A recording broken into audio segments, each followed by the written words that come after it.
L'ultima fatica editoriale di Tony Capozzo, Balcania, libro presentato questa sera a Trevignano. Qual è il contenuto di quest'opera?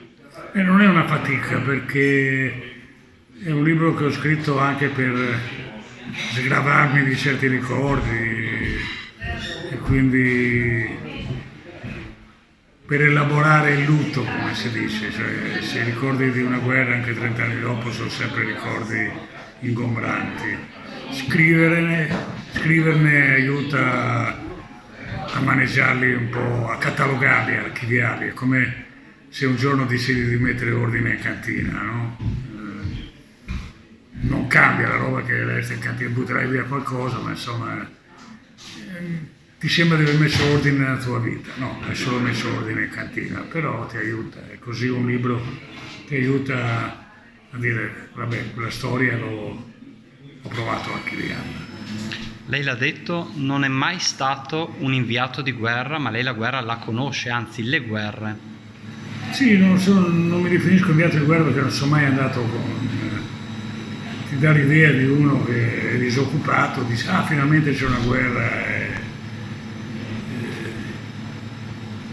corre al fronte, no? Cioè, io ho raccontato guerre, ho raccontato pace, ho raccontato terremoti, alluvioni, storie qualunque. Uno è un cronista, insomma, poi ci sono alcune specializzazioni, un giornalista economico, un altro che si occupa in giudiziaria, ma per il resto uno è un giornalista, uno racconta quello che gli capita di raccontare. E si sarebbe mai aspettato la guerra in Ucraina? Una guerra così efferata? No, non mi aspettavo neanche quando gli americani dicevano invaderanno il giorno tal dei tali, mancava loro, mi sembrava un'esagerazione, non me l'aspettavo. Essere giornalisti, l'ultima domanda che le facciamo, essere giornalisti in un conflitto, ecco, qual è il valore aggiunto che deve avere un operatore o un giornalista in una guerra per raccontarla? Di essere un testimone, avendo la consapevolezza che sei testimone esattamente di quello che stai vedendo, magari a 10 km è tutta un'altra storia, quindi devi guardarti della propaganda che è sempre di tutti in un conflitto. E oggi più che non nel passato contava di più una carica di cavalleria,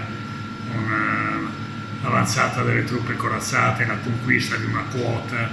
Oggi conta quasi di più un titolo di giornale, un titolo di telegiornale, quindi bisogna guardarsi molto dalla propaganda, diffidare di tutti e affidarsi a quello che si vede senza però la presunzione che sia tutta la verità, è uno spicchio di realtà.